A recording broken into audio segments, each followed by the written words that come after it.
Living the life. There's a face that's been missing on this studio for quite some time. Obviously, right. myself and Sajid have been here filling in these seats, entertaining you and talking to you and giving out gifts wherever we can and picking on Chef Zarqa wherever we can. But one of our good friends, Aatif Nawaz, has been missing in action for quite some time. Has anyone found him? Now, we need to know where he is. But I tell you what, we're going to show you some really exciting work that Aatif and another good friend of ours, Ali Official, have been up to. Let's take a look at what they've been up to, and then we'll come back to our guests. Have you two been in here before? Just filming this thing for the BBC. Yeah, Bengali British Corporation and that. Is it good news or bad news? Now, how do you feel about 9/11? I'm so white. I think chicken korma is far too spicy. The main dish at my wedding was cucumber sandwiches. That's delicious. Oh my God. The audition is for Mo Salah. I am Mo Salah. Every day I open up at 9 a.m. Right now. Oh, it's 3 o'clock. I think the clock's went forward, isn't it?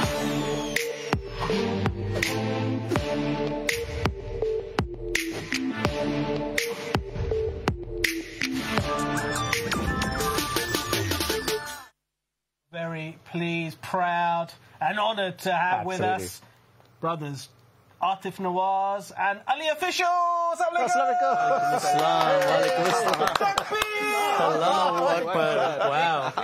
You've got to have a takbir. Absolutely. It's been a minute, yeah. It's been a while since we've had both of you here, mashallah. It's great to have you back here on the set. Of course, now, Aatif, we're used to having you on this side. Yeah, You're no, on you're the on my other side chair, as man. well. What's going on? I'm going to send to I want to talk to Chef Zarqa. I want to send things. I want the earpiece. I know, it feels weird to be over here. Well, you can't. You've got to kick back. Because today it's all about you guys. Alhamdulillah. No, it's really nice, man. I mean, I really, like, obviously the show Muzlamic, it's out, but it was really important to me to come back here to Islam Channel to promote it as well, because, like, this was the audience that gave me a platform. This was the channel that gave me a platform when nobody else would. And, like, right now, Ali and I were blessed to have this incredible platform on mainstream television, like, you know, BBC 3. It's really big. Alhamdulillah, it's the biggest opportunity we've ever had. But there was a time when nobody would give me an opportunity except for Islam Channel.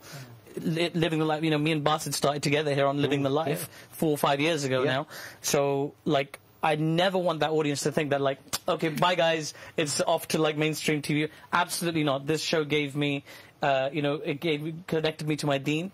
It gave me some of the best friends I could ever ask for, including you guys.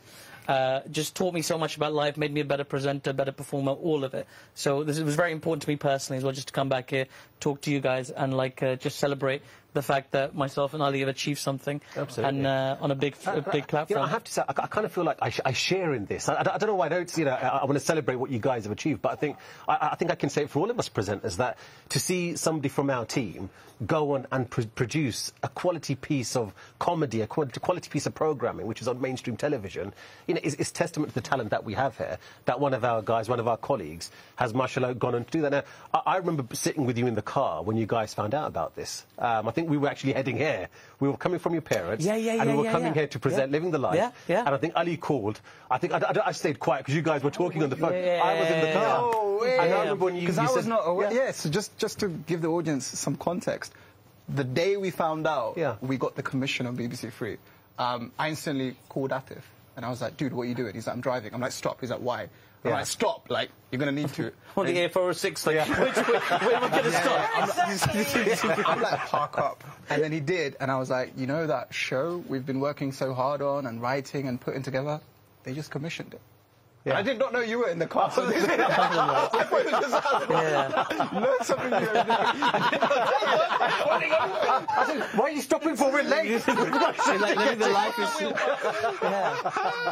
Oh, that's amazing. It's been an amazing journey. I remember seeing you in the early days with the videos that you're doing online. And I saw you do some when you started stand-up as well. Yes.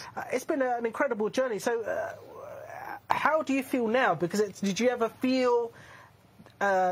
that you'd ever get to a point where you'd have something commissioned on the mainstream? Because it's not an easy thing, really, to It's not. It's crazy. And just to bounce off of what Aatif said earlier, like, absolutely, Islam Channel, and by extension, Living the Life, you guys have such a big place and position in our community. So for us, it's always, you know, this was the last interview we did today, and we had to get it in, even though we're exhausted. We've been up from 7:30, because... yeah, as you said, you know, we're not used to seeing ourselves being reflected back through a mainstream program. And if there is Sometimes there's lazy stereotypes, sometimes they make us look bad, sometimes there's questionable things. So with me and Aatif, we shared a lot of the same principles, and we were like, let's write a script and put ourselves in it. That's got to be the hack, because if we're the writers and creators and owners of our own show, then we have creative control. And when we put that forward to the BBC, well, step back, when we tried to take that initially to people, there was, yeah, as you said, it was hard. Not everyone wanted it. Some people were like, thank you, but no thanks. Some people didn't get back. Sometimes we'd get a meeting, we'd get excited, but it wouldn't go anywhere. But shout out to BBC Studios. They really liked the vision. They really liked what we created. And yes, they saw a lot of the digital stuff I was doing. They saw what Aatif was doing as a stand-up comedian. And I think when we both got together, they were like, wow, we're missing out on a whole demographic that we're not really catering for. So if these two boys can cater for that, just from a point of numbers, it just makes sense, you know? But I don't... It may not be because they realised they missed out. It's because there wasn't anyone really delivering anything to them of any note and quality. Because, I mean, this is something I've been close to for many years, since about 8 years old. There really hasn't been a great deal. When you have, no, and the thing is, you're right, there hasn't been a great deal, and it's difficult for things to get through the system, but retain that editorial control. Of course. So we've already keen to put something out there that was halal. Right, we don't want to do anything that breaks our morals and principles. We had 3 golden rules, right? They were actually Ali's rules, but we adopted them, and they were, you know, would Allah be okay with this, right? Would our parents be okay with this, and would we be okay with this, right? So as long as everything ticked these 3 criteria, then then it was fine. Then it could be in the show. It's a show that we don't want to do lazy stereotypes. We want to be clever and subversive and do things differently, right? Yes, we do, like, you know, people connect it to other great sketch comedy shows, and that's fine. Like, it's actually quite flattering that people see shades of this show or that show in it. But ultimately, what we're trying to do is, like, look, we're a community of 3 million, British Muslims, 3 million. We can't represent everybody. It's not one big homogenous group, you know? Like, we like to think of ourselves as one big ummah, but the truth is no 2 Muslims think the same way in Britain, right? In terms of the way they live their lives, necessarily. So we can't reflect everybody, but what we want to do is, like, have our say. This is what we think. This is how we live. This is what we think. Let us have our perspective and show you a genuine snapshot into a British Muslim's life. At 10 o'clock this morning, it came out. I went straight on. I hardly ever get up that early in the morning, but I went to watch this. The joy of being self-employed. It was the joy of, you know, it's the joy of being self-employed. Exactly. I really thought it was 10 p.m. I just thought that was a typo. No, it's a family-friendly... It's completely family-friendly. It could be out on at 10 o'clock in the morning. Absolutely. And it's on iPlayer. So go on iPlayer. It's there. It's on the top 4 sections or selections that you can make. I mean, I have to say, when I saw it, the first thing that went through my mind was Goodness Gracious Me and Little Britain. It's that kind of sketch show that we've been missing. And you've got all these wonderful different characters. You've got the barber on Bethnal Green. Bethnal Green. You've got the 2 guys, the both of you, who's whiter than white. You've got 2 guys going on a journey. Did you see a bit of yourself in those characters? I did. I know, it's terrible. The guy who's got membership of Greg's. The guy who likes cheese sandwich with cucumber. That's me. The bloke who's chicken korma spicy. A lot of people identify with that. So a lot of people look at it and go, oh man, I've had a lot of messages today. Because it went out today. Alhamdulillah, the response has been amazing. So all day our phones have just been bing, bing, bing, bing, bing, bing, bing, bing, bing. And, like, you know, the most common thing about that sketch is like, man, I really saw myself in that sketch. I realised. The thing is, that sketch is about assimilation, right? So the idea of, like, your identity versus your assimilation. When you come from a South Asian or an East African or whatever background, that's an immigrant background to the UK, you sometimes have this inferiority complex and you feel insecure about your position within a white peer group, right? A white British peer group. You think there can only be one. They wouldn't want a second. I don't want to be the token. So there is a very serious... I mean, obviously, we like to think it's very funny and people have responded to the humour. But just underneath that, there is a point. You know, there is it's serious. It's making a serious point. This is it. You can pass a lot of important messaging through humour. And I think that's something which, you know, if it's done well... As you guys demonstrated at the start of the show. You know, Listen, I love Michael Jordan as much as the next guy. I really do. Big fan of Space Jam. For every idea that you come up with, there's probably another 30 that didn't make it. So how did you... So what was the initial thought process behind your material?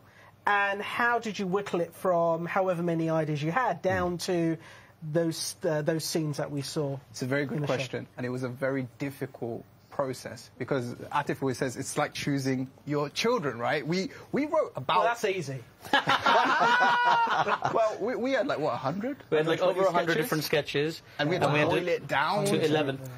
Due to the parameters we were set and the resources we had. It was...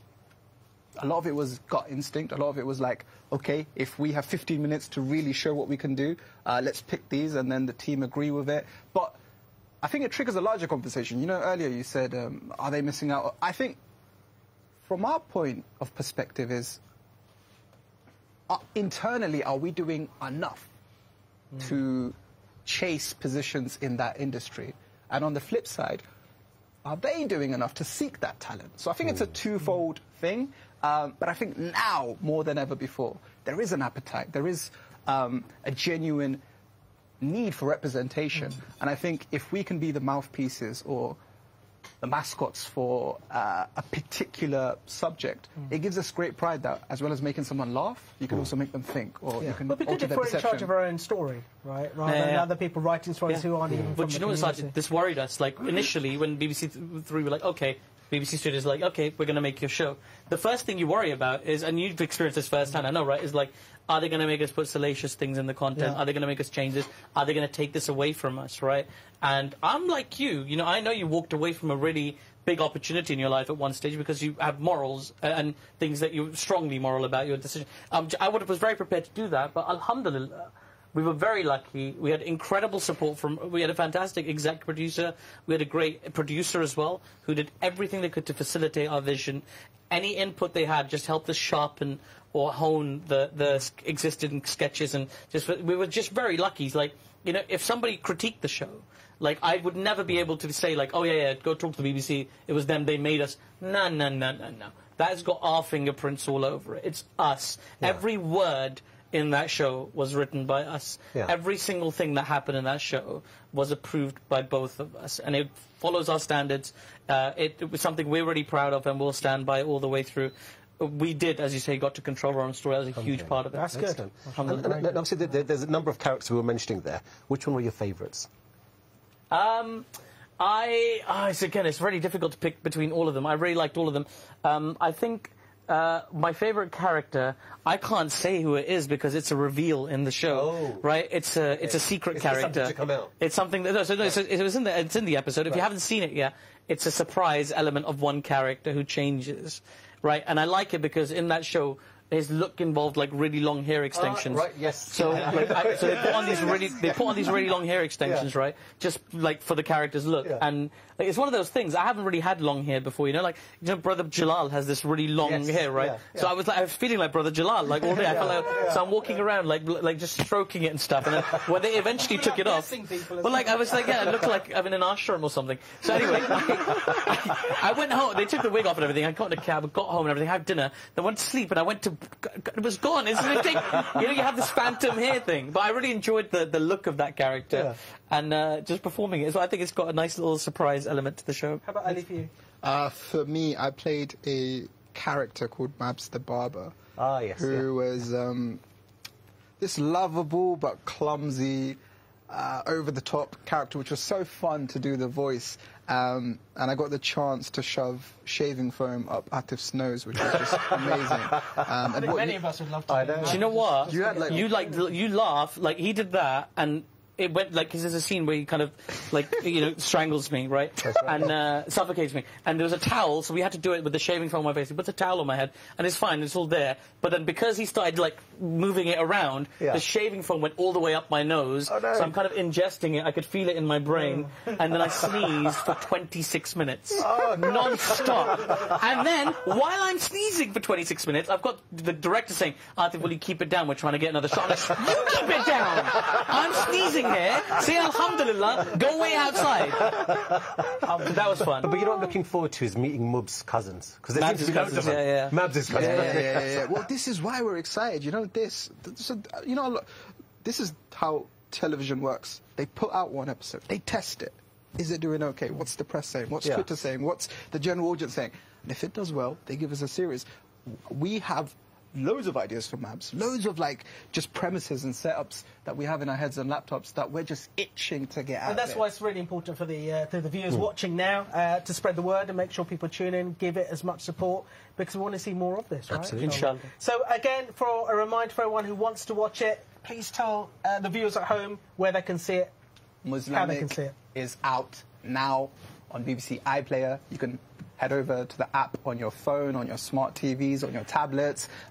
Type Muzlamic and you'll see our faces. We're actually on the homepage right now. So, yeah, please do support it and talk about it, tell a friend, and we'd love to hear your thoughts on it.